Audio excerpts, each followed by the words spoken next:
Beat you to it this time.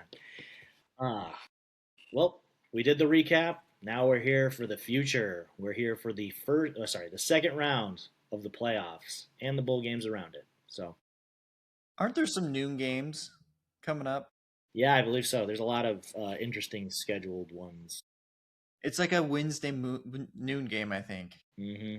But I think that is New Year's Day, at least. Yeah, that's why there's like a 12-day span between the first round and the second is because instead of playing on Saturday, this last Saturday, they're playing on Wednesdays and stuff because of New Year's, which is fair because it used to be the New Year's Six Bowl and stuff like that. So yeah, sucks that some of us have to work that day, but it's fine. Yeah, so I don't think it is for the playoffs, but there is definitely some good games that you'll miss if you're. So like we have Michigan Texas is at 1 p.m. on Wednesday, Arizona State Duke is at noon, and Iowa Vanderbilt is at 10 in the morning. So, wow, I'll probably miss. Whoever's watching that game did not party hard enough the night before. Yeah, I would love to watch that game. So it's sad that I probably won't be able to, at least live. I've had to go back and watch some of these games in recordings because of how they're scheduled. I'm just like, oh, come on, man. I miss Saturday games. Yeah. And then the one Saturday where there's actually games, I get busy because my family likes to schedule things on Saturdays in the fall and the early winter. Like they don't know me at all. So it could be worse. It could be wedding season. Yeah, exactly. You know how that was a big thing this year. Yeah, exactly. Like one of my dad got invited to a wedding, and it was on a Saturday. I'm like, you're literally missing. It was ASU versus Tech. I was like, you're missing one of the best games of the year for them. I was like, what are you doing? Do you think that we're introing, so maybe I'm way off topic already, but do you ever think that there's going to be like halftime wedding shows at some of these games? I feel like it's going to happen. Dude, that would sorry, maybe I'm misunderstanding. What do you mean by that? Do you mean like somebody's going to get married at halftime? Oh, okay. So that they can be at the game. Dude, there's no way they'd agree to that. That'd be crazy. I don't know. There's no way you could slam a wedding ceremony in 15 minutes, first of all. But second of all, how would you get like the agreement for you'd have to be so rich to get that agreement and also so insane to want this that you just have what, like 60,000 fans that have no idea who you are watching your wedding. I've seen some stuff blow up on social media and dudes being like, hey, my fiance said that if I get so many likes or whatever, we can change the date or we can move it up or whatever so I can make the game. I could see somebody like making such a big deal out of it that the school's like, hey, I'm like the mascots can be like, hey, guess what? I can get you married, and the mascot marries them. I can see it happening. There's no way. There's not many wives out there that I would expect to agree to that. There's just, I'll agree to 15 minutes of me time, and then it's all football again. There's no way. I can see the Red Raider being the officiator of some sort of chap out there to his wife. I don't know. There is no way that someone that grew up waiting for this day their whole life. And I'm not saying that everybody does that for their wedding day, but like they waited this day. Hey, you get free photography and videography for your wedding, man. For 15 minutes, and then it's back to football, and it's nothing about you anymore. I'm sure they would span over you during the game. Come on, you're wedding gown. They flash over to you for 5 seconds in between when they're reviewing a targeting call. Some guy's dead. Yeah, exactly. Some guy's dead. By the way, here's the happy couple. Oh, she's already pissed off that she is. Now we got to review and see if this is a fumble. You know who didn't fumble? This wedding couple right over here. Now there's some Pop-Tart Bowl type shenanigans right there. There you go. See? Did you see the vision? Now that you bring it up, if a bowl gets sponsored by like a wedding Jared's. Yeah, Jared, or like a wedding dress company or something, that would be a good idea. There you go. See? Someone's going to steal your idea or patent it right now. It's an NIL deal. There's a player that comes out and he gets married at halftime. If someone's watching this and steals that idea, just at least shout out our podcast if you do that, please. Yeah, we want a 3% commission on that idea. Set us up. Come on. We're willing to partner with that idea. But back to what we were talking about with the scheduling, at least.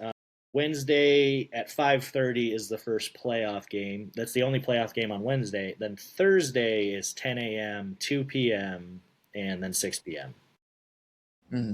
And that's New Year's Day. Yeah, Thursday. New Year's Day. Okay? Yeah. Oregon Texas Tech is at 10 a.m. Alabama Indiana at 2, which is pretty much every time the SEC games are always at like 2. And then 6 for the SEC rematch, Georgia and Ole Miss. Is that Eastern time, or is that's our time? That's our time. Mountain Standard. Yeah. Alrighty. Well, we're getting there, Chance. We're almost at the complete end of the season. We don't have after this week.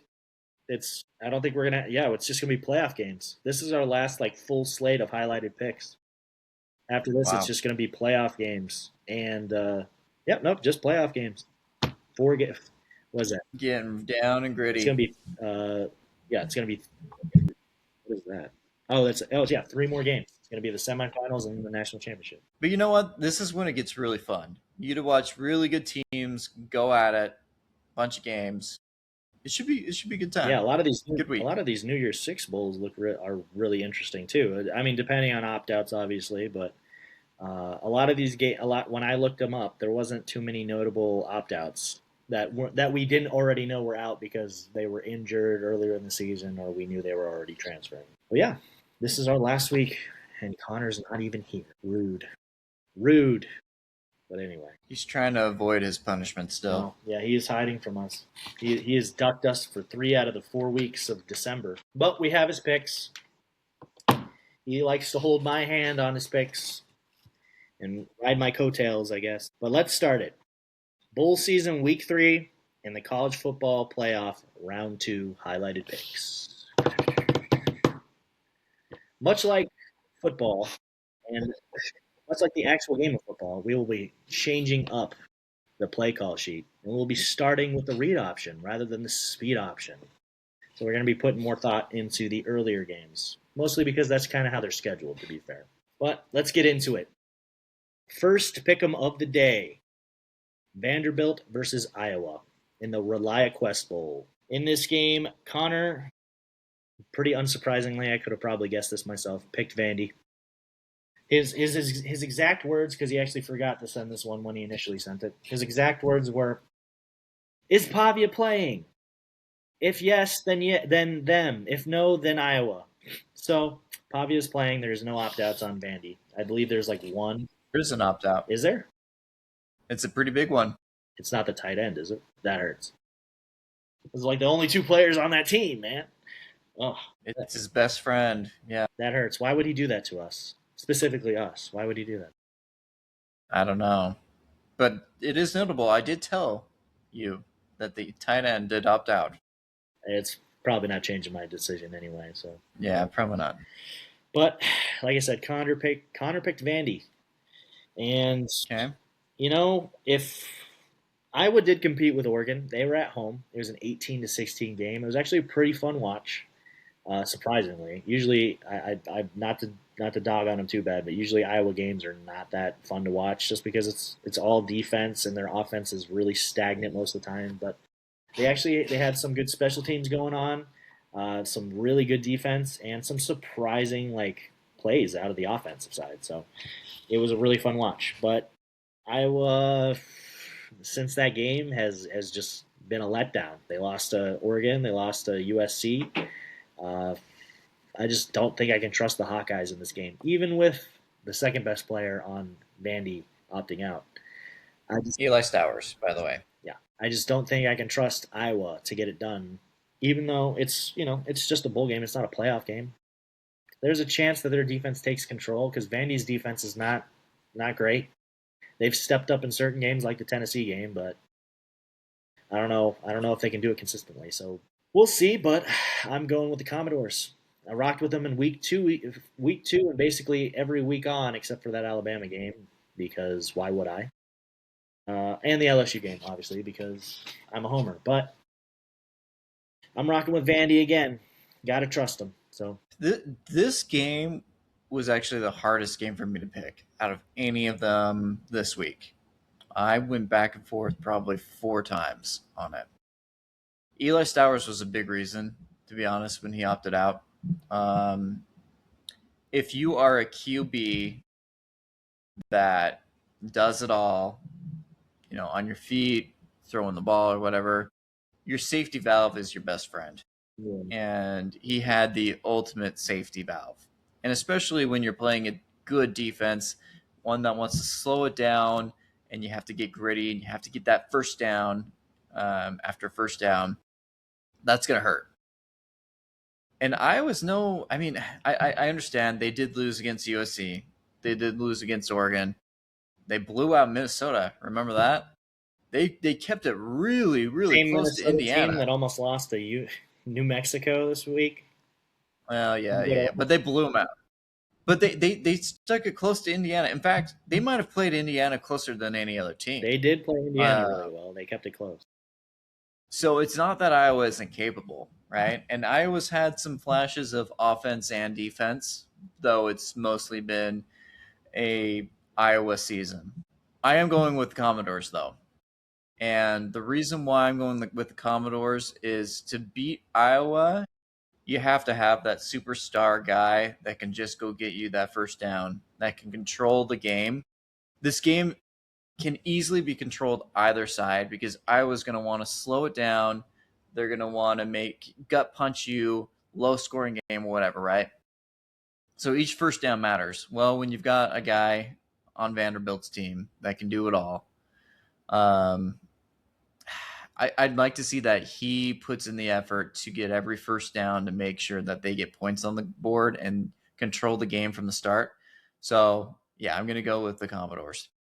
Yeah, I also, just riding off of emotion, I just feel like Pavia is pissed off. He got screwed out of the playoffs. He got screwed out of the Heisman. And now here's his opportunity. They didn't opt out like some other teams that we've discussed.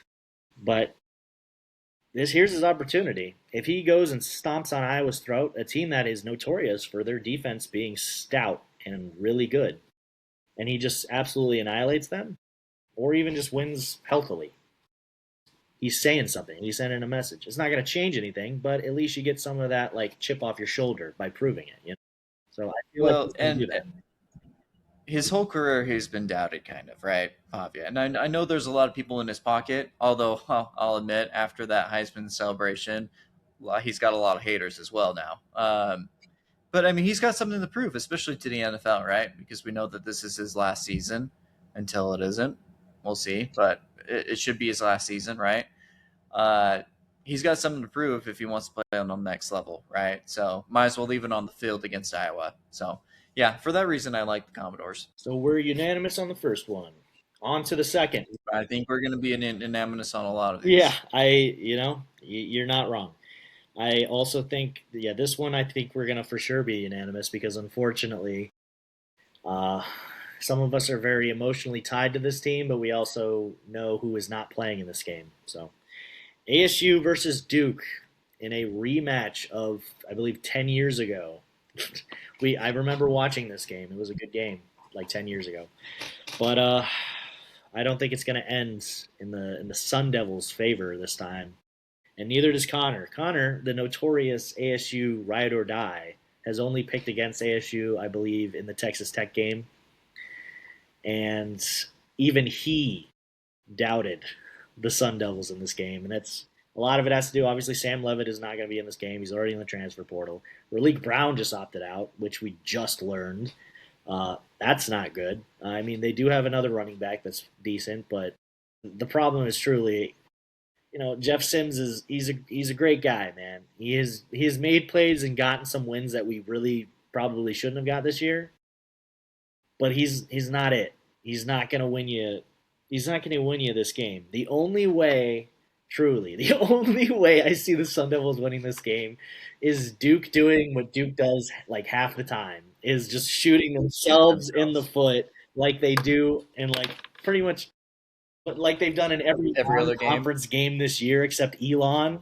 They have literally done this to themselves. So this is a non-conference game.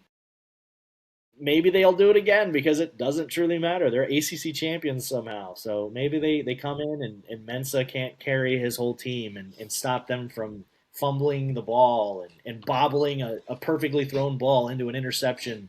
That's truly the only way I could see ASU winning this game. There's got to be some crazy interception or fumble return for a touchdown or some special teams magic. Otherwise, Duke is the better team. They have the best. They have the most potential by far, but it's what Duke team you're going to get. So, I think Duke's going to win the game.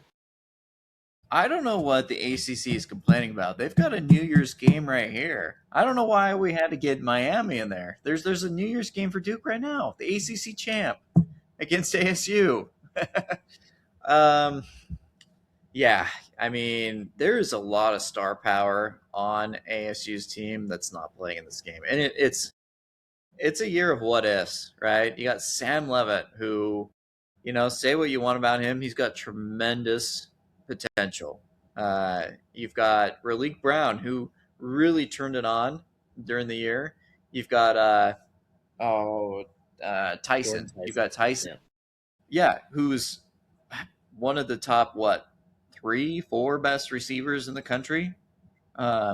Really, really good. So, and you've actually got some opt-outs on the defensive end too. Some of their best defensive players are opting out. So, I mean, oh man, what if season for ASU and the Duke? It's how it's not what if, it's how did this happen? Of course, if you listen to this podcast, you knew how this was going to happen.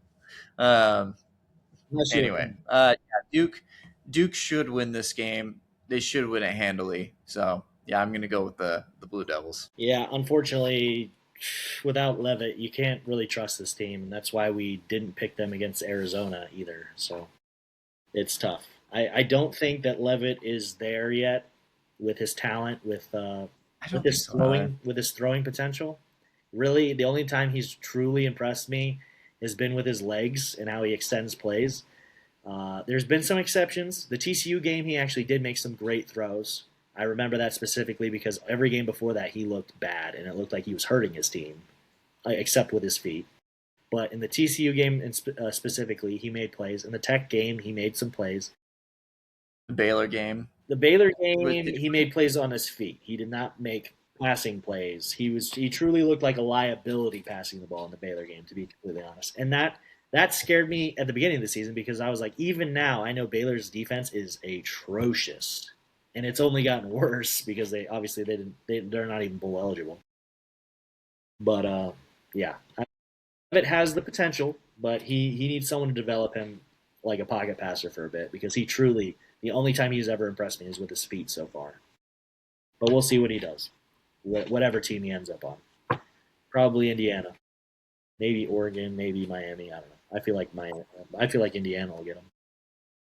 ASU has had Jake Fett, their 4-star QB, coming in. He's been practicing with them in El Paso, actually. Maybe just throw him in the game, right? Yeah, that's totally legal, right?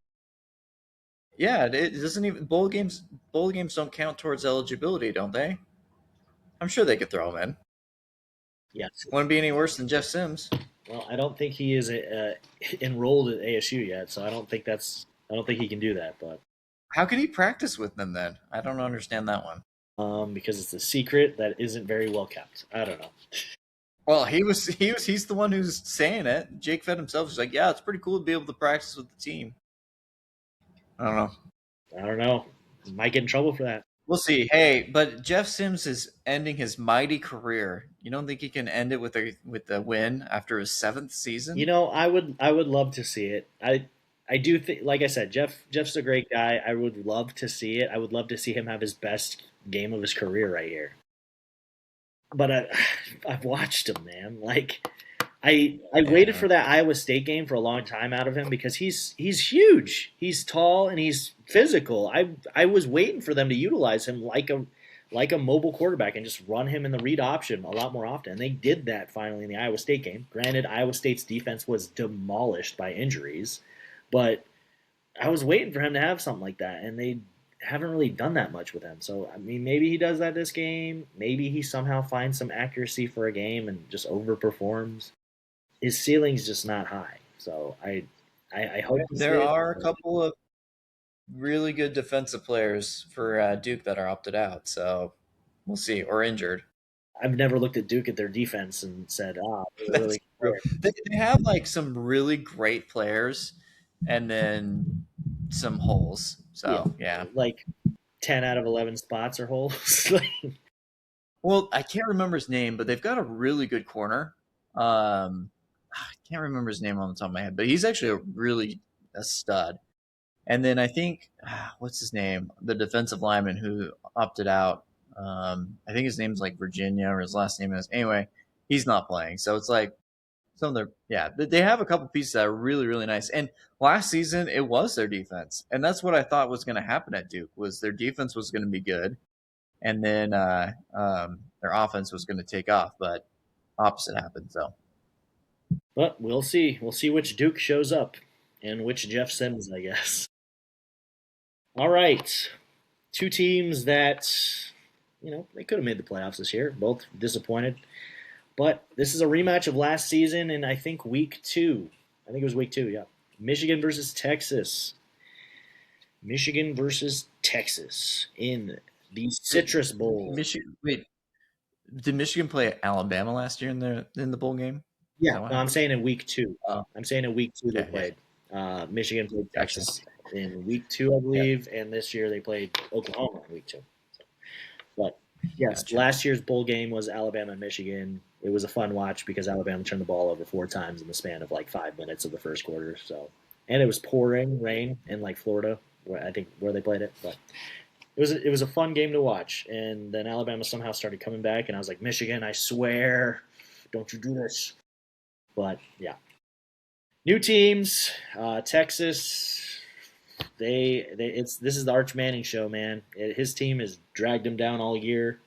We dragged on Arch Manning the first couple games of the year because he was not playing good. But since then, he has truly shined, and I am very excited to see what he does next year, to see what pieces he gets next year. But right now, with his team, decent amount of opt-outs, I am curious to see who shows up in this game. So opt-outs on both sides, especially the Michigan side, though, with everything that's happening.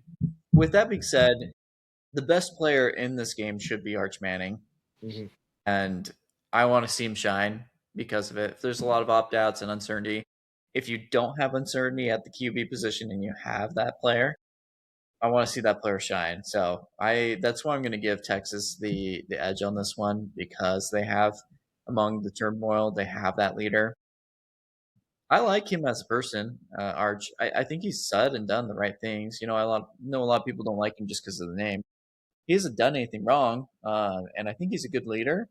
I think he's a good kid. So even if they have a depleted team versus another depleted team, I think even the leadership aspect of him, taking charge and putting him on the shoulders, I think he can do that. And you have a coach that's full-time coach versus a interim coach. There's got to be an advantage there too. Yeah, give me Texas. Yep. Connor said Texas as well. And I hate to do this, man, but we have been unanimous the entire way here. Like you said, Sharon Moore's not going to be there. Obviously, he's a bit tied up. So,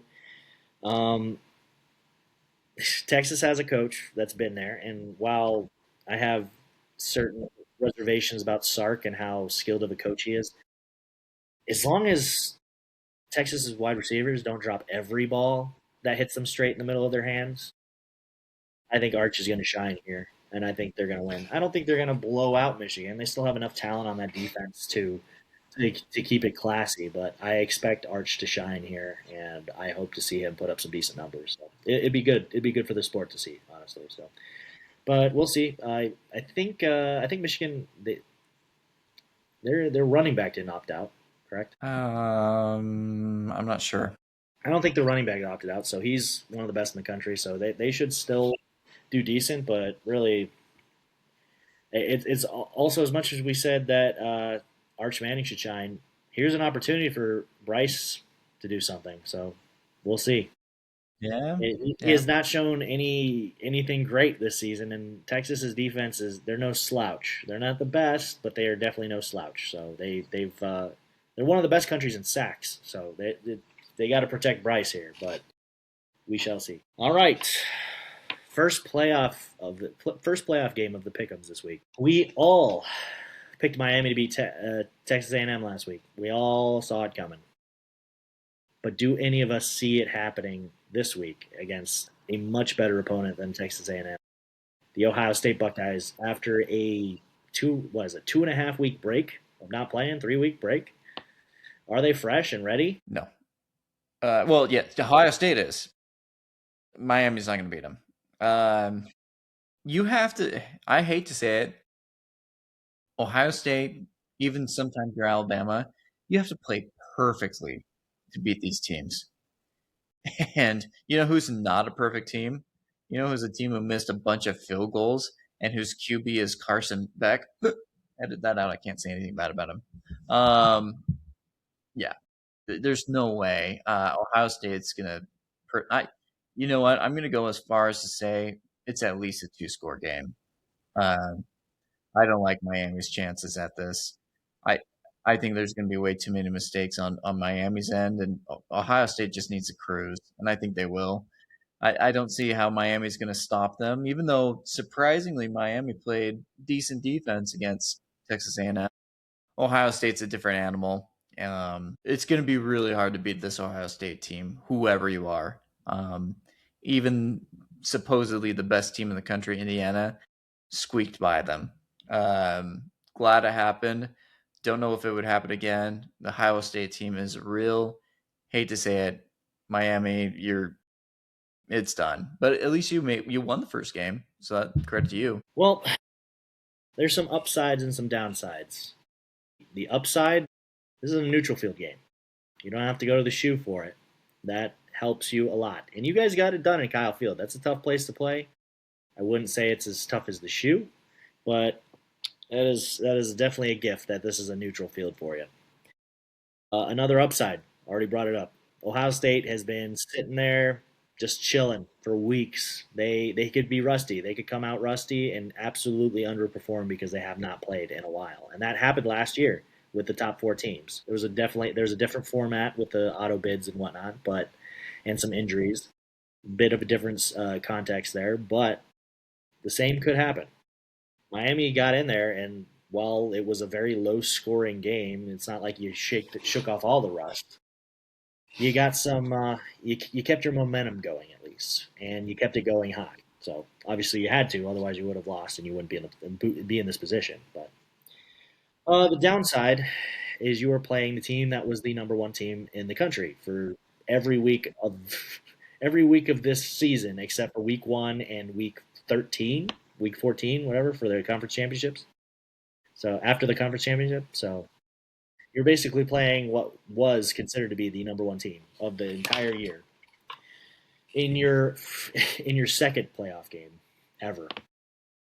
And your quarterback is Carson Beck. That is a good thing and a bad thing because it's really what Carson Beck are you getting this week? Are you getting the Carson Beck that throws 4 interceptions against Louisville and absolutely chokes away a golden opportunity for his team?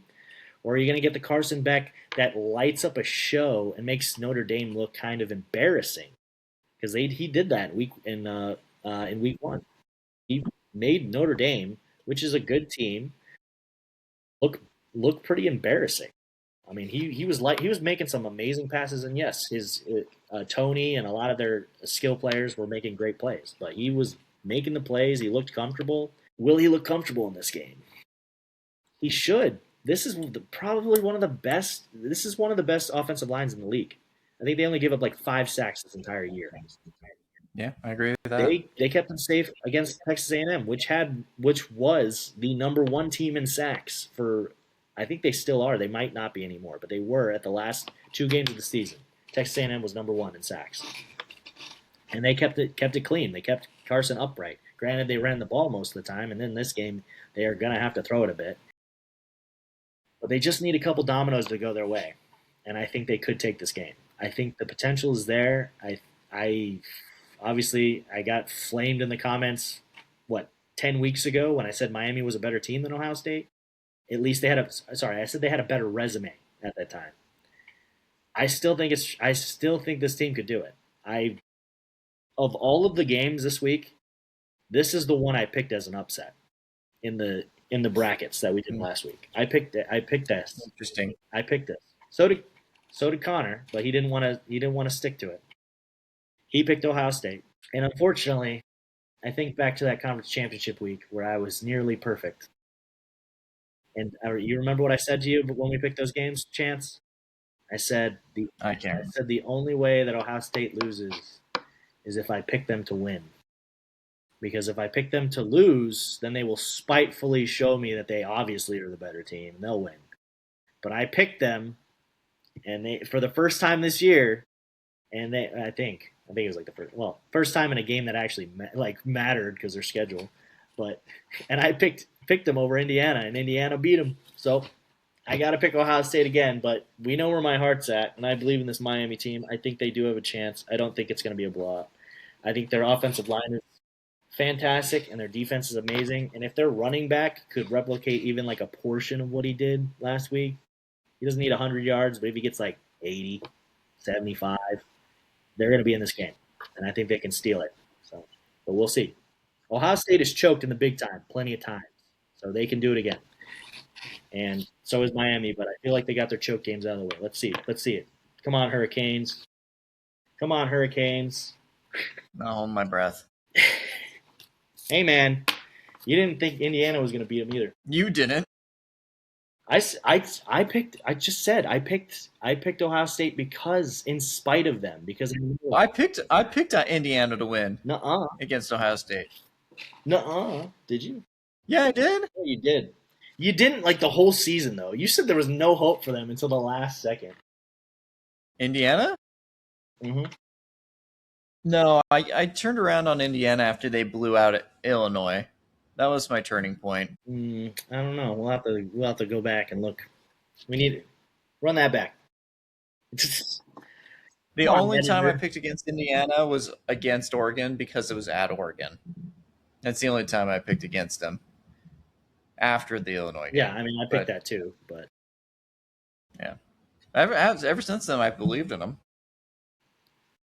But you believed in Ohio State a lot more, like the entirety. But you said I hate to, Chase. You said that you it doesn't make me feel good. You think it makes me feel good? It doesn't make me feel good. But Ohio State they're good. Then use your voodoo magic on the right games, damn it. You stole that from me. You already stole it from me. It worked. I picked them knowing it was a jinx, and it worked. Come on, Chance. Put your back into it, or your metaphorical. Hey, I picked him too. I picked him too, just barely. Come on. I can't. If somehow, we'll get to that in a second. Anyway, all right. Oregon versus Texas Tech in one of the games that I've been looking forward to all year because I was hoping this matchup would happen. This is a fantastic matchup. I'd love to see it. This is a team that is historically offensively amazing versus a team that this year is defensively god tier. So, and they have a decent offense, which is very different for Texas Tech from the past where they used to just be all offense. But this should be a really interesting game. And just to start out, Connor picked Tech. Against his curse. He has given up on his curse, and he has picked Tech. That guy. Is Oregon favored in this game? Does Vegas have Oregon winning? I think they do. Because a lot of people are picking Oregon right now, do they? A lot of people are. And we already discussed this, so I won't -2.5 overdo it, but Oregon's the more mysterious team to me because in my mind, Tech has blown out everybody, and they've played more top tier teams. BYU twice, Utah. I'm pretty sure they played Cincinnati too, right?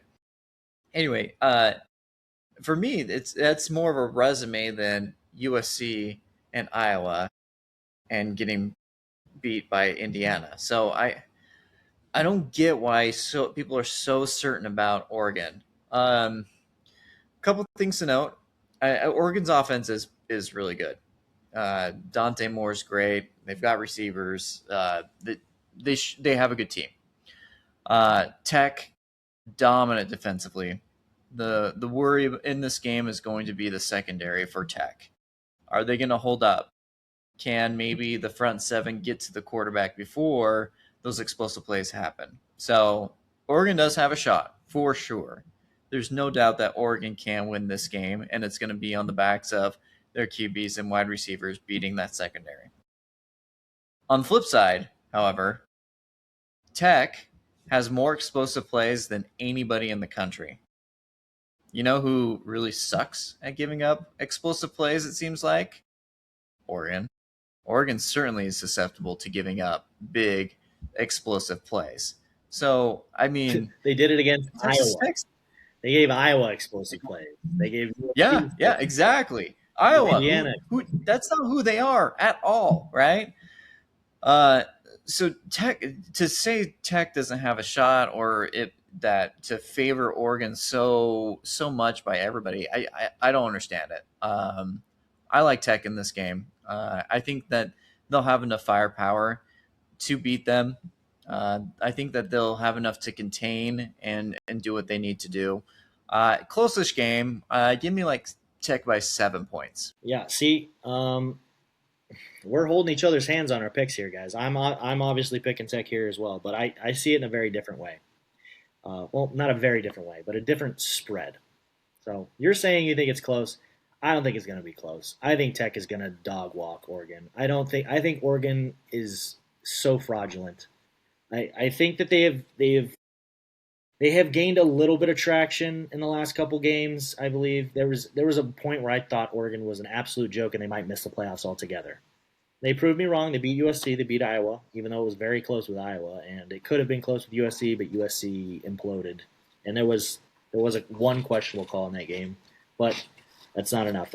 Oregon took care of business there. I think the real difference in this is, first off, I think the people that are saying Oregon is better and they're going to win by far, I think those are the people that they just watch the nationally televised games, just the big ones, and that's why they've seen them play more. Oregon is a lot more of a notoriety team, and they've always been that way. So I think that's why they think Oregon has this massive perception of just being amazing. I've watched Oregon my entire life choke in the biggest moments, and this is what they do best, is choke in the biggest moments. Tech is showing that this year is very much a standout from their norm. They have one loss. It was without their quarterback, without their tight end, without their defensive end. There was a lot of missing pieces in that ASU game on the road, and they almost came back and won.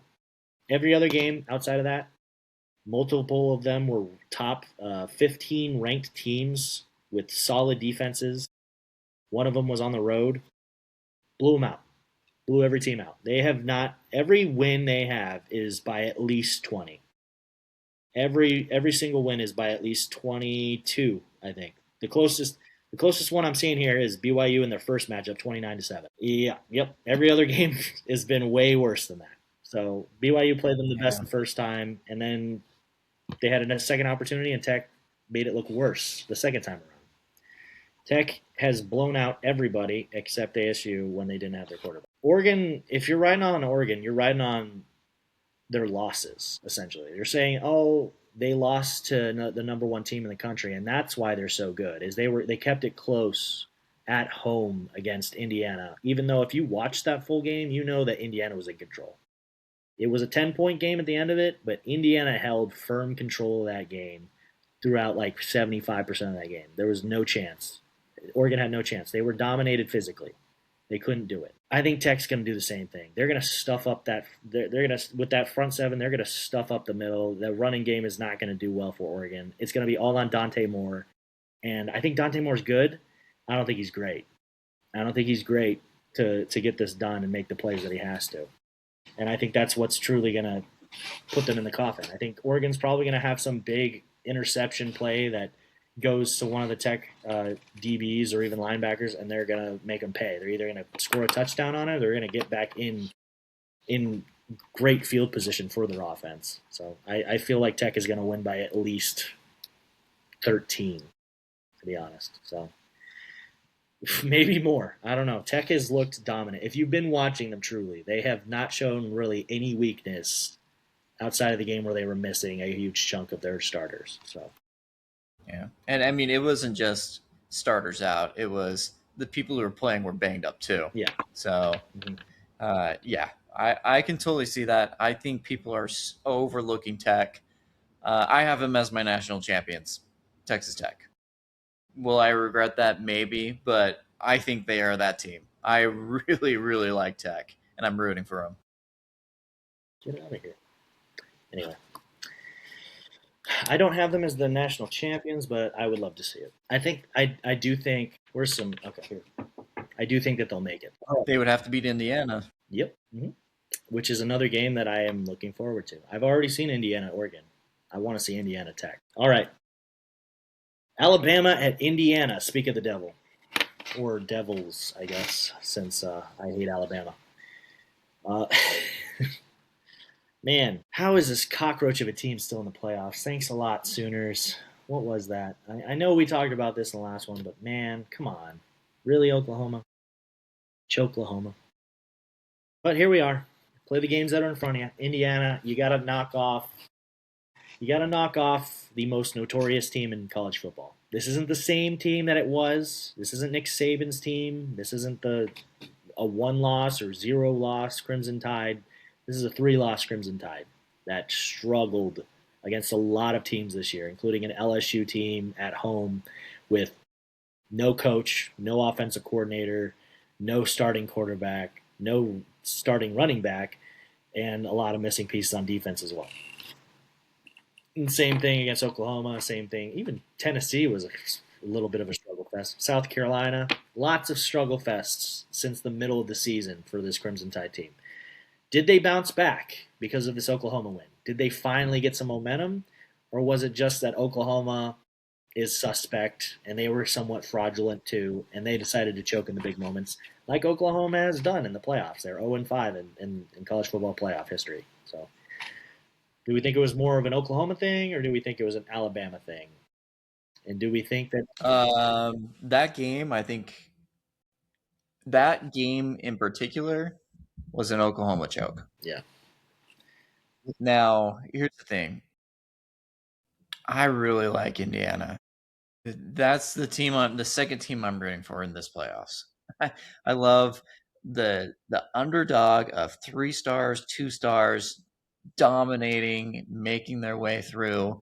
An up-and-coming coach who's going to stay with this team. It's a great story. It's an awesome story. They took down Ohio State already, and now they have the chance to take out the big dog right next to the other big dog, right? The reason why the playoff – there's a couple of reasons why the playoff committee always wants to put this dang Bama team or these big teams in there. One, it's because they're the biggest brand. They want the money. They want the biggest brand in there, right? 2, they're willing to overlook how much this team actually struggles. You can't tell me you want to move up Alabama because they barely beat Auburn. You got to be kidding me. That was so impressive that you want to move them up a spot? Yeah, right. That being said, it's because you know the potential, and I think this is true from a hater. The potential of this Alabama team is to knock off an Indiana team. Is the potential to win a championship? I don't think so, because I don't think they can put that many games in a row and win that many games. But can Alabama beat any team in the country? That's the argument. That's why they put them in, because yes, they beat Georgia, and that's why they're in. And that's why you don't put BYU in, because you don't think that they can beat any team in the country. Do I like that? Do I agree with it? Mostly not, except for I do think Alabama has the chance of knocking off Indiana, but that's if they're firing on every single cylinder. The good thing about this Indiana team, they haven't shown that they're going to do that. They haven't shown that they're going to let up, that they're going to do the wrong thing. They could have. Oregon on the road, the perfect environment to lose and to fall short, to let it loose. They didn't do that. Ohio State, the conference championship game, where both teams were really into that game. They wanted to show they were the number one team, and Indiana showed it. So I don't expect Indiana to flop against Alabama. Could it happen, Chase? Oh man, I hope not. But I don't think it will. I think Indiana is going to show us again why they are the best team in the country. And I think, again, against the biggest brand in college football, they've got a chip on their shoulder and they want to say, hey, we know what you think of us because of our recruits, because of this and that. We're going to show you again why we are the best team in the country and they're going to beat Bama. I don't know if they could use that anymore, but if I could see Kurt Signetti spinning that to give them that extra pump, but they cannot play the underdog as the number one team in the nation right now. They can't do that. I don't think that they are playing the underdog. I think the media still, or maybe some of their players, or maybe the media spins it as that. You know, I'm sure the talking heads this week are going to say, well, Bama, watch out. They've got this guy and this guy or whatever, right? But I think Indiana firmly believes they are the number one team in the country. I don't know. I mean, Vegas is putting them at 7-point favorites. So that's a decent amount. A solid one. For the playoffs, the only team that has a bigger one is obviously Ohio State, but that's a 2 seed versus a 10 seed. So, yeah. Yeah. I completely agree with you. Did I say what Connor picked Indiana as well? He's a Hoosier fan through and through now since he picked them against. You know what? To his credit, he called it from the beginning of the season. To his credit, he said a lot of wrong things. We really need to come up with an edit of all the wrong things he said. This is the right thing that he said. Yeah, I mean, eventually, if you just keep saying outlandish things and put a blindfold on and throw some darts, eventually you'll hit something, right? But good on him. He did pick Indiana, and he stayed consistent, and Indiana stayed consistent. So Indiana has had some scares this year. Obviously, that Penn State game, that is one not amazing catch away from being a loss, and Indiana not even playing in the Big Ten championship to prove that they were better than Ohio State. You know, if they would have lost that game, nope, because Michigan ended up choking, so the tiebreaker wouldn't have been that way. But they still would have been in. But depending on how those last games played out, that could have changed everything if they always lost that game. So we have seen them play down. And Iowa, that was another game too. Granted, Penn State has had a ton of talent on that team, and they were at home, and they wanted to show that they still were, they still had some juice to them. James Franklin was coaching for his life. Yep. James Franklin wasn't coaching at all, but was he already out? He was already fired. But, well. Yeah, those players were playing for their season, not for playoffs, but they were playing to not look pathetic. So they had some life, and they played amazing defense. That was a crazy game, low scoring but crazy game. They showed weakness. Alabama showed way more weakness this year. The problem with this Alabama team truly is the rushing attack. They have none. It's non-existent. This is very not Alabama of them either. So ever since Lane Kiffin joined them as a coordinator, they have been more pass-heavy than run-heavy. Maybe not in the first year because I think they still had Derrick Henry. They were still running the crap out of him. But they still needed a rush attack. They haven't had these running backs that have been completely amazing in a while. And obviously not this year because it's non-existent. Last year wasn't great. But without that, it's all Ty Simpson holding the ball constantly, trying to make plays, and he's got talent. He's really good, but he makes mistakes too. At the beginning of the season, he had the opposite reputation. He was perfect. He had one pick I think his first pick was in that South Carolina game or something like that. I don't know. He went deep in the season. He went a large chunk of the season without throwing a pick, and now he's thrown a couple. He's fumbled the ball. He's made some mistakes, and he's great. But I think you're going to have to be pretty perfect to beat this Indiana team right now. They're running high. You could make the argument, obviously, with the seeds again that they rested too long, and that throws them off a bit. But honestly, I think if Alabama wins this game, then I think the only reason for that would be that it's just completely fucking rigged, and there's no point even watching these games. So I think Indiana's just better by far. If Alabama gets through this game, just crown them the national champions because I feel like they're just going to make it the whole way at this point. So, and you'd hate to see it, but I could totally see them doing it. Last year was an 8 seed Ohio State, now it'd be a 9 seed Alabama, shocking everybody, right? Very different contexts, but yeah, all right. Ohio State was a much better team than this Alabama team. But if Alabama played at the potential that they had in the middle of the season, this would be a game. Like I said, they have the potential to beat any team, but to beat any team back to back to back to back or whatever. No, I don't think that Kalen DeBoer is a good enough coach for this moment either. He's a good coach. He's a solid coach. He basically he brought that Washington program and made them relevant, brought them to the playoffs. He did fantastic for them. Obviously, he hasn't had much time at Alabama, and it hasn't been the greatest. But as plenty of the graphics keep showing, he has a better record in the first 2 years than Nick Saban does. That's because he inherited a good program as opposed to Nick Saban that inherited a graveyard of Alabama. But he does have a better record. But, I really hope my biggest hope for this game is that Kalen DeBoer wears a different fucking jacket because I'm so tired of seeing him wear that black jacket when it hasn't worked like 4 times now. Like he's lost 3 games now in that jacket and he's still wearing it. Like, come on. He should just like throw out a pink jacket or something. So then people are like, all right, don't ever wear that pink jacket again. Or it can be his new jacket or whatever. New year, new me.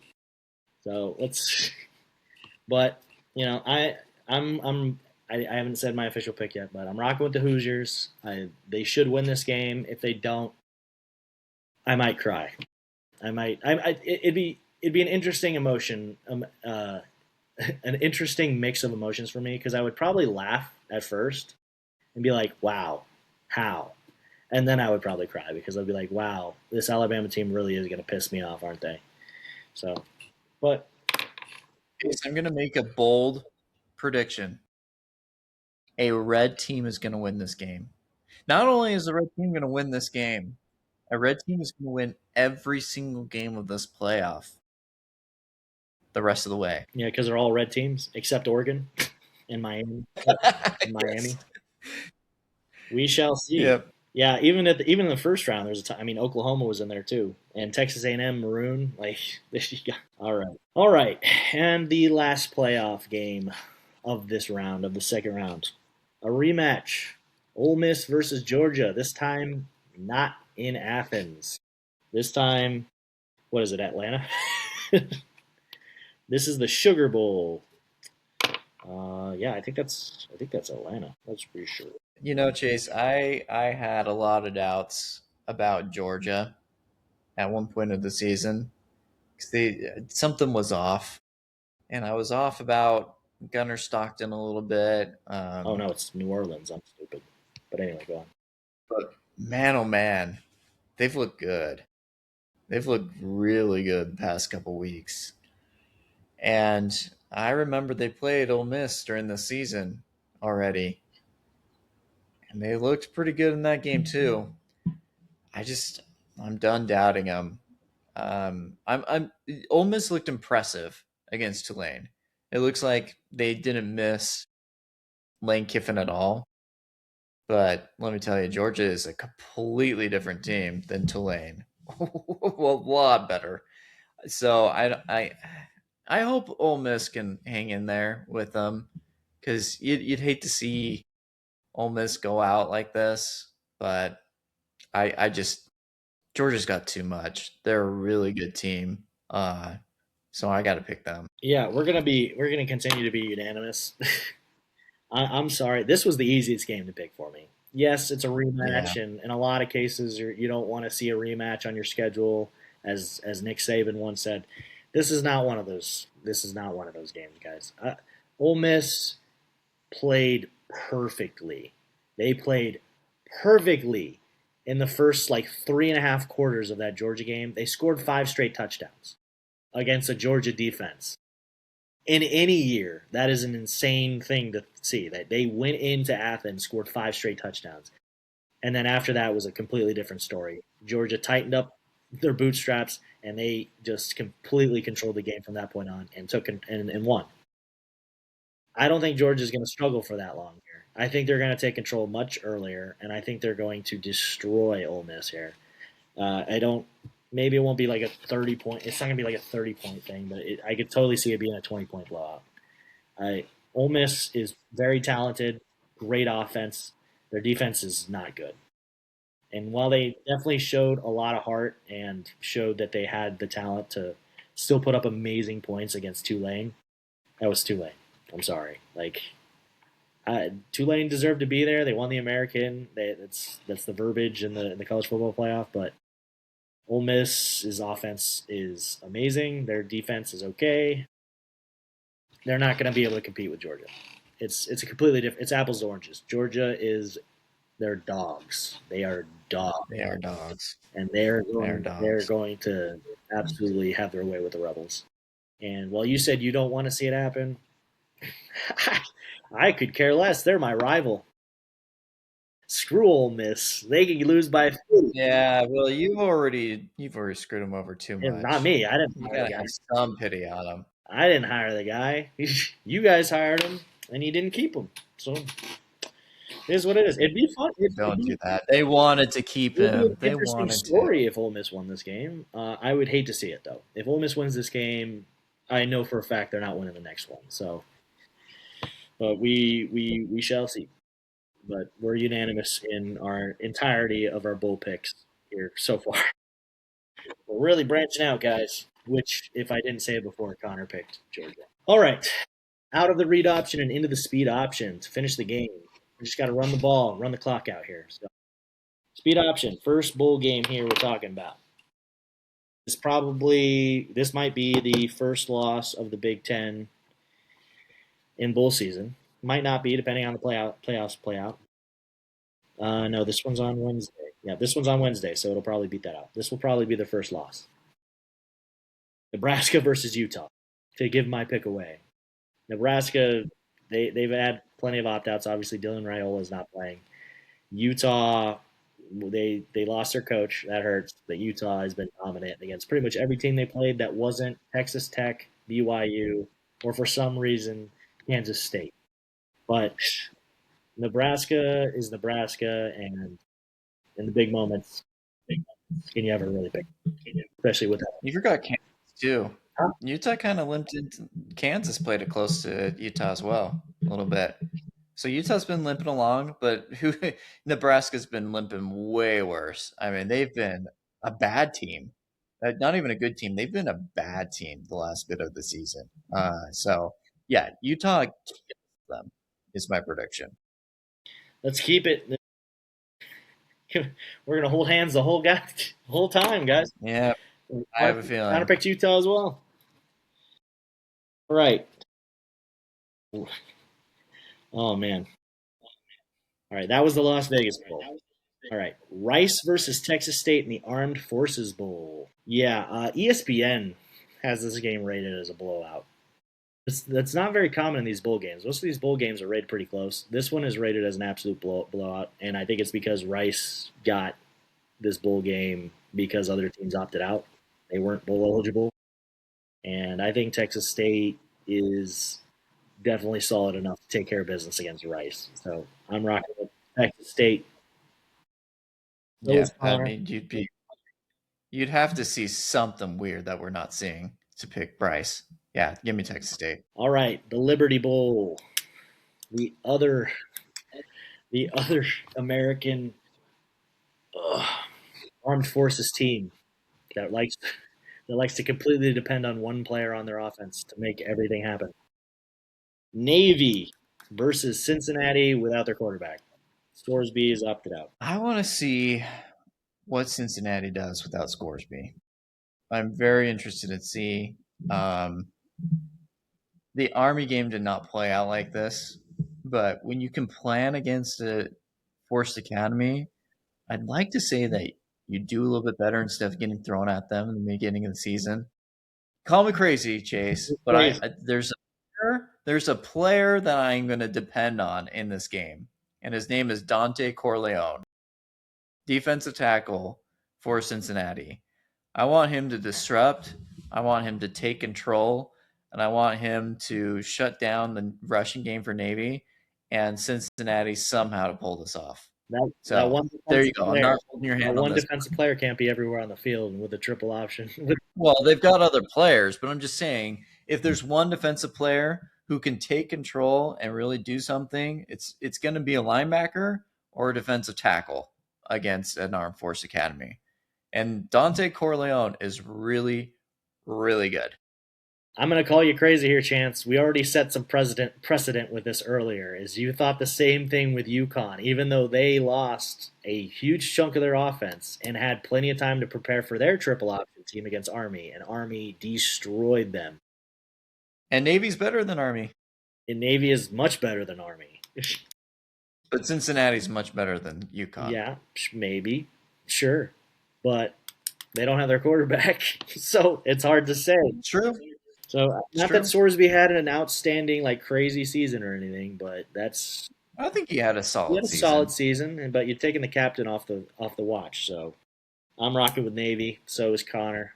We finally deviated on the game. Good job, Chance. You're welcome. Someone had to do it, right? Someone had to do it. All right. Oh, that was a Liberty Bowl. Now, the Holiday Bowl that isn't on a holiday. It's on January 2nd. Don't know why it's called Holiday Bowl. Arizona versus SMU. Connor, against every fiber of his being, is picking Arizona, as much as he hates them. And so am I. I need to go back to, what was it, week 3 when they played Kansas State, and I picked Arizona. And they tried their best to lose that game. They tried their very hardest to lose that game when they were in complete control. And I said I would never pick this Arizona team again. Well, I lied. And then you picked them every single time since. I lied. I picked them like 3 times since then. So I'm picking the Wildcats. I've watched them this season. Their defense is pretty special. It's a solid defense. I knew they were going to beat ASU, unfortunately, as an alum. But I saw the writing on the wall. And I could tell that Connor was smelling it out too, because every time I brought Arizona up, he kept like twitching a little bit. He's like, "Oh no, I can feel it coming." But SMU has played 2 Big 12 teams already this season. They were not nearly as good of teams. This was TCU and Baylor. They lost both those games. If they can lose those games, they can most certainly lose this game to a much better Arizona team. SMU needs to leave off the schedule Big 12 teams. They have lost 3 in a row, and I agree with you. It's going to be 4 in a row. They need to stop playing them. It's getting a little embarrassing. Arizona's got some good corners, really good corners. I love Kevin Jennings, but he can make some mistakes, and he can get beat up. So he's going to really have to not make mistakes, which I don't think is going to happen. I think he's going to make some. And he's going to have to use his legs if they want to win. On the flip side, SMU's defense sucks. They're not good. And Arizona, Fafita's played well this season, really well compared to last season, especially. And they can also run the game. They're dynamic on both sides of the ball. So give me Arizona. Yeah, I love Kevin Jennings too. He's really talented, but so was Sawyer Robinson, and he made plenty of mistakes against this Arizona defense. So it's and Baylor beat them. So Baylor beat SMU much earlier in the season, but Arizona blew out Baylor, destroyed them. It went from being like a 4-point game to like a 30-point game in the span of like 5 minutes, because it was touchdown, pick 6, touchdown. I was like, damn. Yeah. So I don't think that one's going to be very close, but maybe SMU shines out. Who knows? Arizona's still an Arizona team. You never know with these, but they really have nothing to play for. So it's not like it's a playoff game. So I think they can take it. All right. In the Duke's Mayo Bowl, Wake Forest versus Mississippi State. Connor picked Mississippi State, another team that beat Arizona State. Just so. Yeah, I was going to say, why he picked Mississippi State? Because he beat Arizona State. Yeah. He's got to rock with them, right? This Wake Forest team, nobody watches them. Nobody cares about them. Nobody knows about them. If you look at their season, they've had a decent season. They're no nothing to hang your head over. They've played well, and they've played some good teams pretty well. Mississippi State. I mean, the biggest thing was they should have beat. Was it Texas? They should have beat Texas. That was the biggest thing of their season, and they should have. And they did beat Arizona State. Other than that, I don't know. They got a decent team, but for some reason, I really like Wake Forest. I think they defensively, Wake Forest has got a good team, and I think they've got enough offensive power that I trust them a little bit more than this Mississippi State team in an unpredictable ACC season and postseason. Yeah, you're not wrong with that one. Well, I'm rocking with vibes in this game, guys. I'll be completely honest. I don't like Wake Forest because all they had to do was beat Duke last week of the season, and they choked.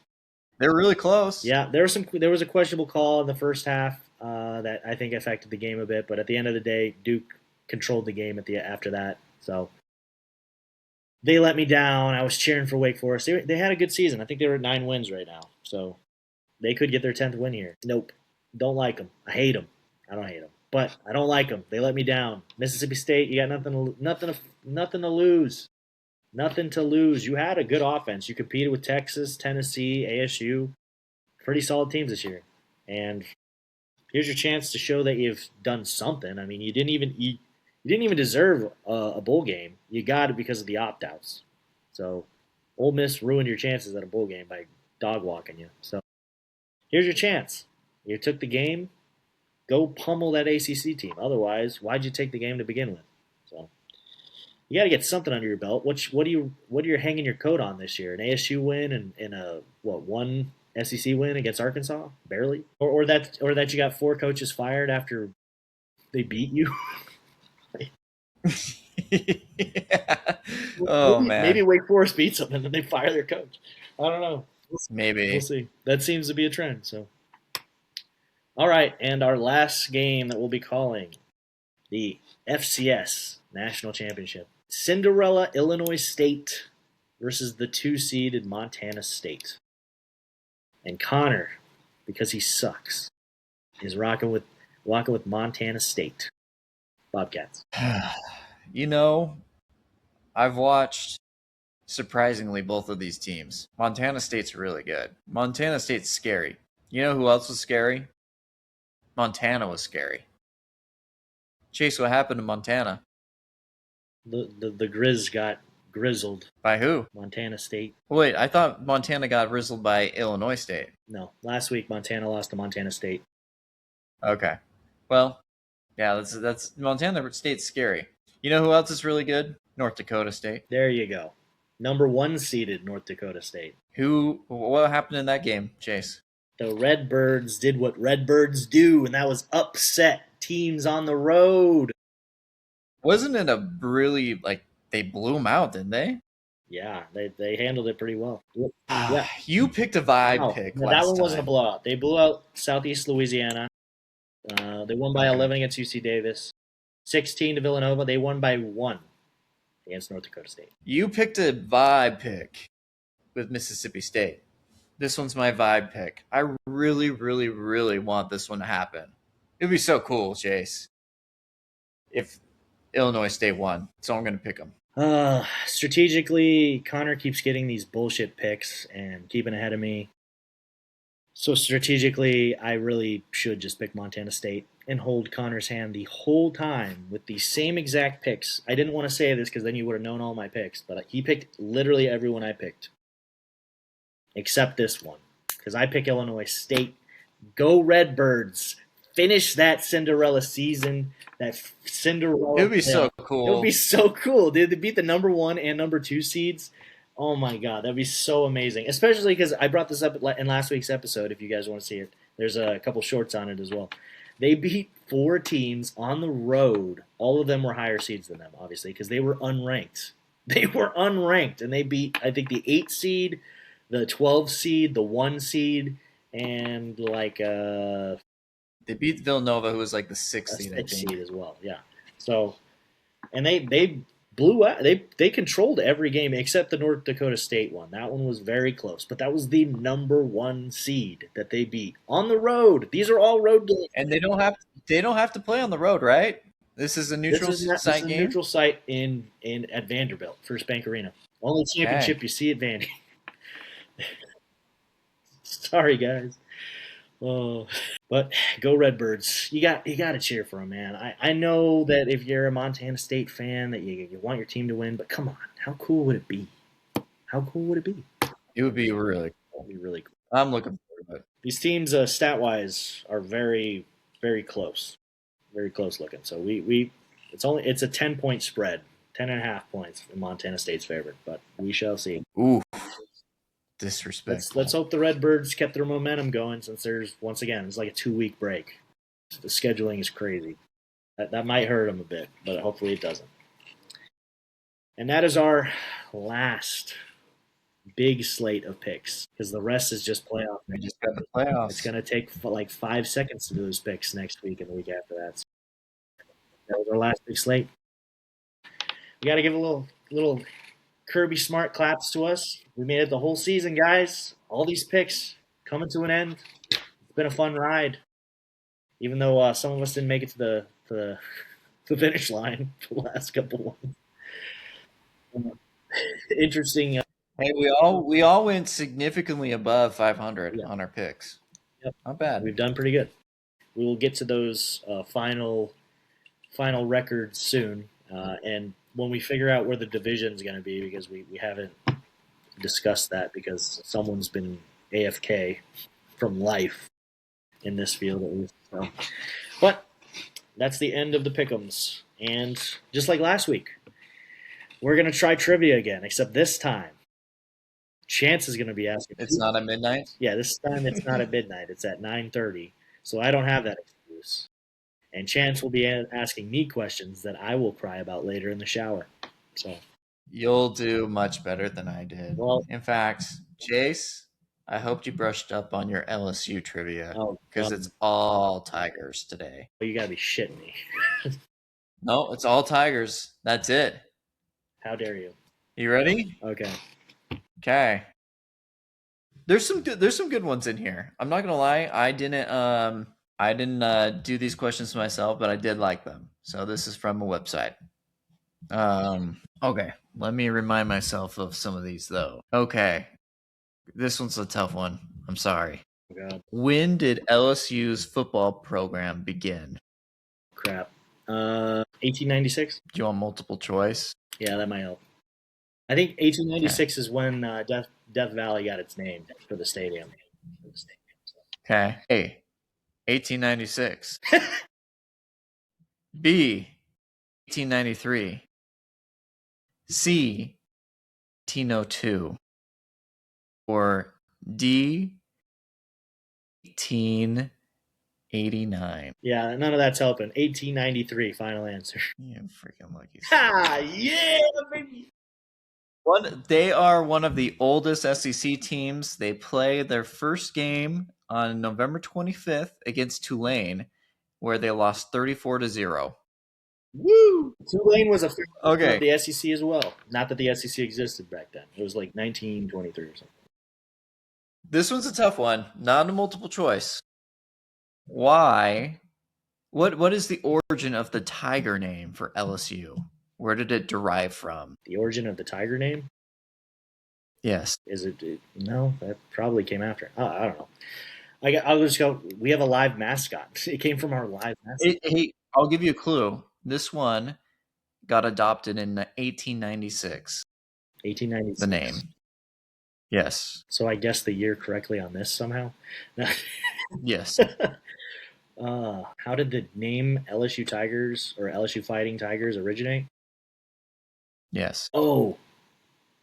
I don't expect you to get this one. What wasn't it like a division in the Army? It was like a division in one of the military forces called the Fighting Tigers? The term Tigers was used to refer to several volunteer military units from Louisiana that fought valiantly and earned a fierce reputation during the Civil War. That's pretty impressive, Chase. I literally, for some reason, right when you said the year, I don't know. For some reason, I was sitting there and I was like, wait a minute. When I said fighting tigers in my head, I was like, oh my God, I actually do know this. That's crazy. Yeah. That is crazy. That's crazy. Let's go. Dang. Okay. We'll see if there's some hard ones on here. So I didn't think you were gonna get that one. That's a good one. Good start. All right. LSU has a live mascot. What is his name? Okay. Mike, do you know the name of the original tiger? The original tiger? Yes. It's not Mike. Okay. The first Mike originally named blank. First Mike originally. You're not gonna get this one, and I'll give you a makeup one. Tony. No. Tony the Tiger. Sheik. Sheik was the name of the first. Yes. Sheik. I would have just randomly threw out Zelda names. I would have gotten it. Just said Sheik. Dude, yep. So here's because you knew at least Mike's name. I'll give you a makeup one to still get this point. What mic are we on? Shit. I've seen the number, but I always forget. Here, I'll give you a clue. Lots of clues. The first mic was in 1936, purchased from Little Rock Zoo. He's an Arkansas tiger. He was an Arkansas tiger. Dude, yes. I'll be honest. I don't know how the lifespan of tigers in captivity is. A tiger? In captivity, not sure about that. I'm going to say the 7th. You are so freaking lucky. Yes, it is Mike the 7th. I'm telling you, I've seen it, but it goes so far in the back of my mind that it's just purely subconscious is saving me right now, dude. That's crazy. Because literally, if you saw me earlier, I went like this before you even said that the year. I went 6, 7. It's 6 or 7. I don't know. Oh my gosh. Okay. Here's another tough one. 1988. There was a famous game played called the Earthquake Game. Who did LSU play in the Earthquake Game? Oh. Do you know why it's called the Earthquake Game? Because it literally registered on the Richter scale. Man, you're killing it. Yep. That was a crazy game. That was a crazy game. My own eyes, but I've heard of it. Okay. 2019 season. You should know this one like the back of your hand. Watch. This will be the one that I should know, and I somehow miss it. Let's see. LSU scored the most points in a season. How many points did they score? The exact amount of points? There's no way. That's not happening. Here's my first L, guys. I will give you this. If you can answer one of these three, okay? So most points scored in the season. You got 3 chances. So this one and then 2 other questions. I mean, I'm not going to guess it. They scored a lot. Yeah, you're not going to get it probably. Well, at your rate, you are going to get it. Dude, my thing is when it comes to hot takes, I'll get it. When it comes to trivia takes, man, that's where you shine. 362. Most points scored in the season, 362. You locking it in? I know it's not right, but fuck it. I'm not. 726 points. Yeah, that makes more sense. They scored a lot. They scored 63 just against Oklahoma. So, I mean, I was just like, I don't even know. They had some low-scoring games, like 24 against Auburn. But, yeah, they were killing it. They were 15-0. You got to keep that in mind. Yeah. They played a lot of games.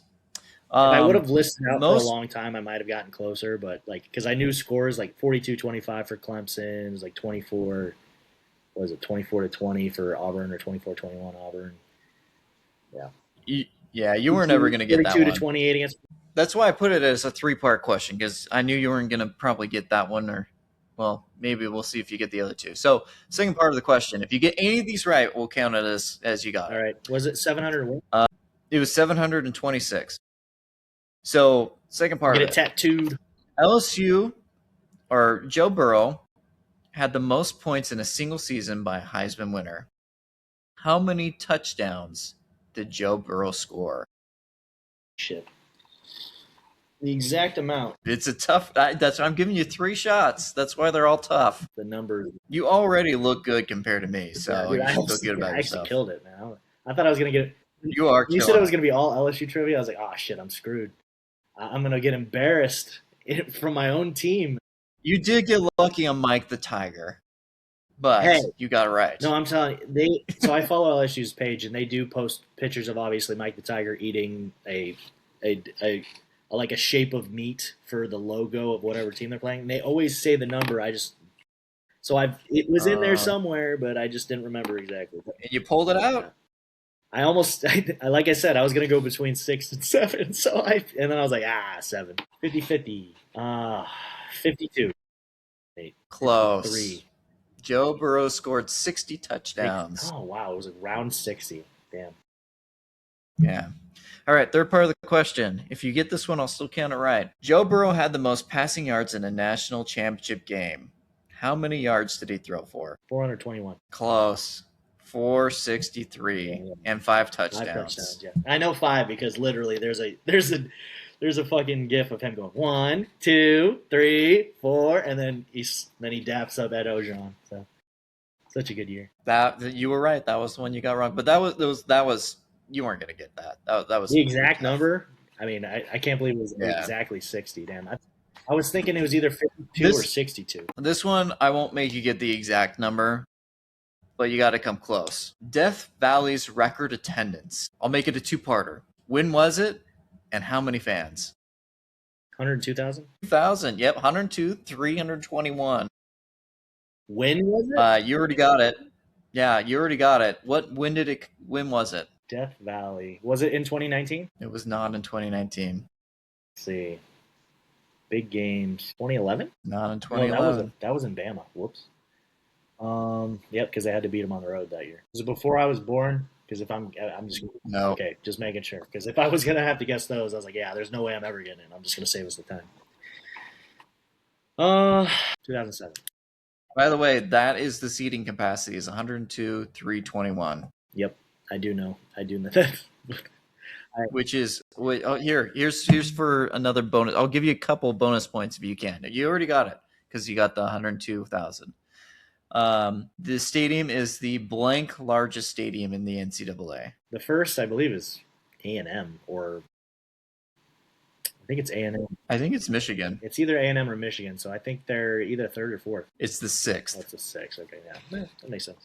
Oh, Tennessee. Tennessee's on there too. Yeah, I think they're at like 4. Yeah, Tennessee's got a lot of capacity. All right, so any more guesses on when it was? You want me to give that away? Big games. And who was it against? Was it against Alabama? No. Who else would it have been against at Tiger Stadium? A&M. It was not against A&M. The only other, I mean, obviously they lost this game. Of course they did. Of course they did. Yeah, in Tiger Stadium. I don't know.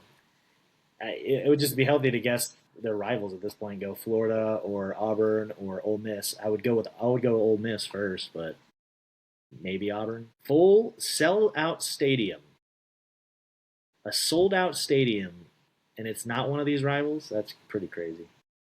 It's an SEC team? It's not going to be Mississippi State. Arkansas. Not even their rival? Oh, my God. They haven't played Georgia. 2022. It was in 2022. Hell yeah. 2022. Let's see. Who do they play? So it wasn't... Looking it up. You've already... Yeah. Go ahead and look it up if you want. 2022. It wasn't... I guessed pretty much everyone they usually play. You've guessed almost the whole SEC. I mean, it's not going to be Mizzou. Because, they rarely even play them. South Carolina? No. You're missing a pretty big team. Georgia? We haven't played Georgia and Baton Rouge in a while. You mentioned this team, but not playing against them. You mentioned them for their stadium. I mentioned them for it was Tennessee? Mm-hmm. Oh, we did play Tennessee in 2022, and they did beat us. Because that was the season. So Tennessee beat Alabama by 3, 52-49. And then we beat Alabama, I think it was 29-28, because we went for it in overtime. That was the one shining moment of the Brian Kelly era, was that overtime win against Alabama. That's why I thought it would have been in Alabama. Tennessee was the sellout game that year. And it was at home? Yeah, it was at home. Damn, that sucks. I actually knew a lot more than I thought I would. No, you're doing well. Okay, last two. LSU holds. Well, okay. I don't know if this is all time though. I think it is all time. We'll just pretend it is, even if it isn't. LSU holds the nation's longest non-conference home winning streak. How many consecutive wins was it? The longest Non-conference home winning streak. non-conference home. LSU you think it's all time, but you're not sure.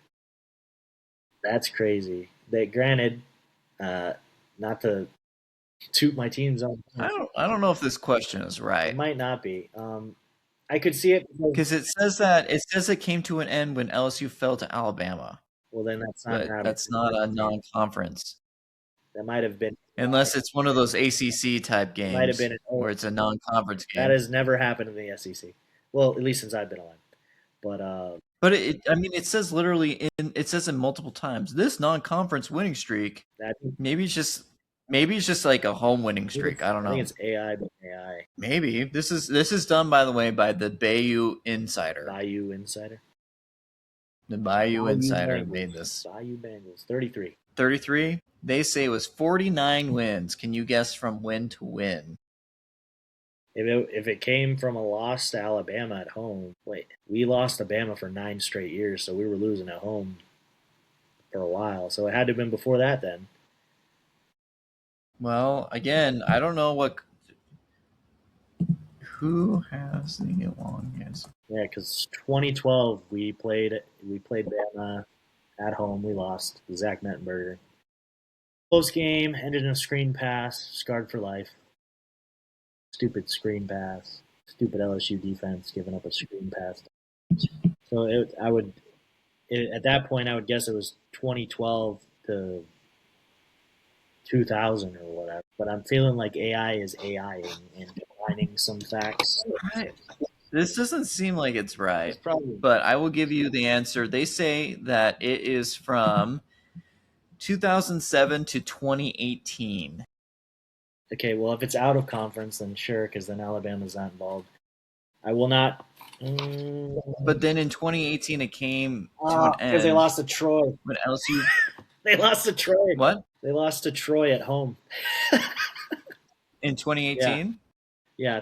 Maybe they put Alabama, but they meant Troy. Yeah, that's probably what it is. Yeah, they lost to Troy in 2018 at home. Super embarrassing. And you said it was 2007 to 2018. That makes sense.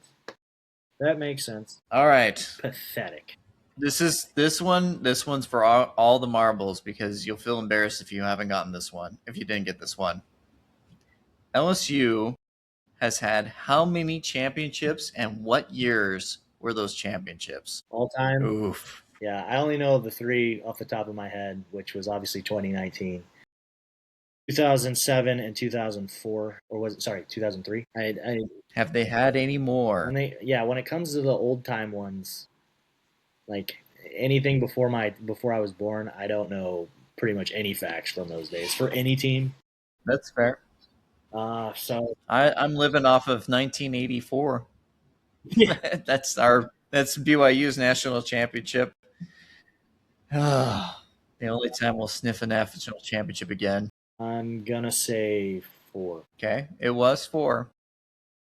The other national championship was in 1958. Billy Cannon. Billy Cannon, yep, who won the Heisman the next year. Mm-hmm. I can't believe I just... All right, perfect. Hey, well, you did pretty good, dang it. I love my team. I feel every once in a while I do download those facts into my brain by accident. Did you Quizlet this? No. Just a minute. You Quizleted it. No. No, if I was going to be embarrassed, I was going to be embarrassed. But I'm glad I... Oh, that was impressive. Really impressive.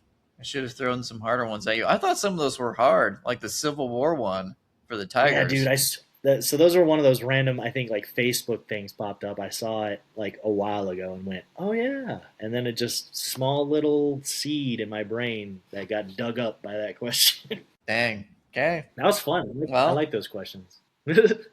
Yeah, they weren't bad questions. I actually really like those questions. And obviously you did too, because you did well. Yeah, dude. No, saying the exact amount of points that Joe Burrow scored or that LSU scored, there's no way. Like that would have taken. Dude, I gave you 3 chances, so that's why I gave it. I know you were giving me chances, but there's just no way that. That was a tough one. But I thought you might. I thought maybe somehow you would know the amount of passing yards. Well, you didn't say yards; you said touchdowns. But No. And the last one I said, how many passing yards did he have in the championship game? I thought you meant season. Wasn't it like I think it was like. And I thought maybe you might know how many touchdowns he scored. I thought it was unlikely, but maybe. My brain said it was either 52 or 62 for some reason, and then I just leaned on 52. I think it got hurt by the bias of recency, where literally just all the quarterbacks recently have not. They don't score as much. Like I think what Fernando has like 30 this year, and he won. Yeah, I mean it's different times too. Games go a lot quicker due to game change rules and play style and everything. Yeah, they scored a lot more in 2019 than this year for sure. Let me fact check one thing real quick. You gonna fact check it really quick? No, just the Troy. I mean, that whole article could have been bogus, and you could have gotten every single one wrong. You sure you want to fact check it? Okay, I was a year off. It said 2018 because LSU lost to Troy September 30th of 2017. They did? Yeah, it said 2018. So that's an out of conference in 2017. So I don't know. Home loss. That was a home loss. Did they lose at home? Yeah. So if you, I confirmed this year. If it's a G5 or like a lower tier team playing a big team, it's always in the big team's home state because they're paying them to play. Just the paying out, yeah. So yeah, and that doesn't surprise me. That especially happens in basketball. Yeah. But yeah, because when I started thinking about it, I was like, 2018. I was like, no, because Joe Burrow was our quarterback, and that didn't happen to him. I was like, no, it was 2017. Yeah, something was very off about that question. I don't know what Danny that was. Etling. I think it was Danny Etling, and dude, Danny Etling was probably our before this recency of decent quarterbacks we've had. Danny Etling was probably like our second best quarterback in that span because we had freaking Brandon Harris and Anthony Jennings, and they were terrible. Zach Mettenberger was pretty solid, but his junior year he was okay. His senior year he stood out, but then he tore his ACL against Arkansas. But yeah, there was a lot of questionable quarterback play until we got Joe, and then we got Jaden. And then Garrett had a great junior year, not a great year this year. And let's hope it continues with whoever our quarterback is, whether it's Trinidad. Now you got Sam Levitt or Trinidad. Trinidad Chambliss, DJ Lagway, whoever it ends up being. Bryce Underwood. Yeah, you're going to have all of them. Bryce Underwood. Dude, you're going to have like 5 QBs. We're going to put them on the field at the same time. They're just going to keep doing laterals to each other until eventually someone's open.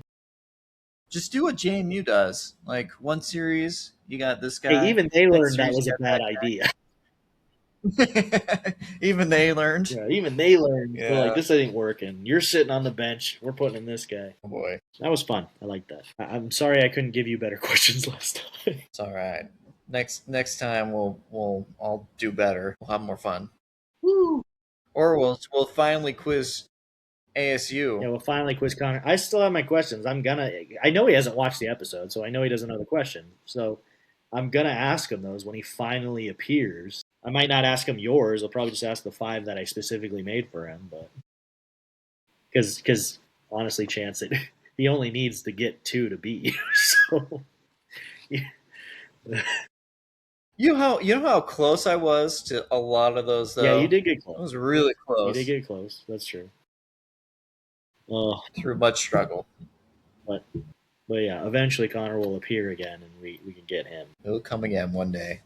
He says when he goes to Virginia, he'll somehow pay attention to us when he goes out of the state. When he finds out that his internet connection is like 50 megabits per second, and he can't even record. Watch, it'll be something like that. We'll get a text when he's out there. Guys, I forgot my mic at home. We'll be like, you know what? Buy one. Buy one. We're tired of this shit. But, all right, guys. This has been the Concussion Protocol Podcast preview episode. Our last highlighted picks with an actual slate of picks. It's not going to just be 2 games and then 1 game. the season's coming to an end, and I'm going to be sad because it's just going to be basketball and whatever other sports exist. I mean, hey, you know what? BYU might end up with 2 top 10 teams. Maybe. They only have one loss right now, right? They only have one loss. They're top 10 right now in basketball. And if they leapfrog Notre Dame, they'll end up 10th. Notre Dame is in what? Notre Dame's ranked in basketball? No. If they leapfrog Notre Dame in football, they'll be top 10. Okay.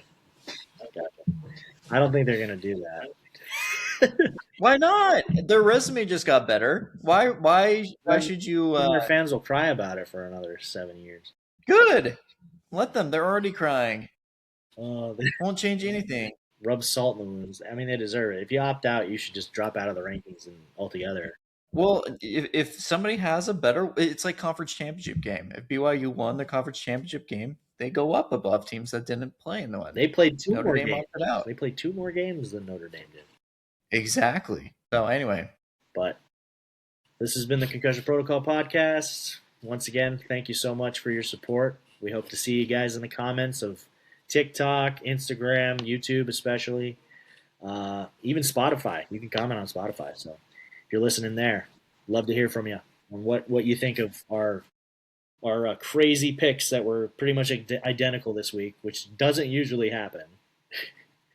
Or if you want to tell Chance to step up his trivia. Just kidding. At least his answers. Yeah. Step up my answers, not my questions. His questions were solid. I love his questions. He's definitely the best question so far. But appreciate your guys' support. Love to hear from you guys more. Love to talk to you more in the comments, even when it is not as nice as it could be. It's okay. I'll be okay. Chase doesn't like it when it's nice. He'd rather communicate when you yell at him and scream at him.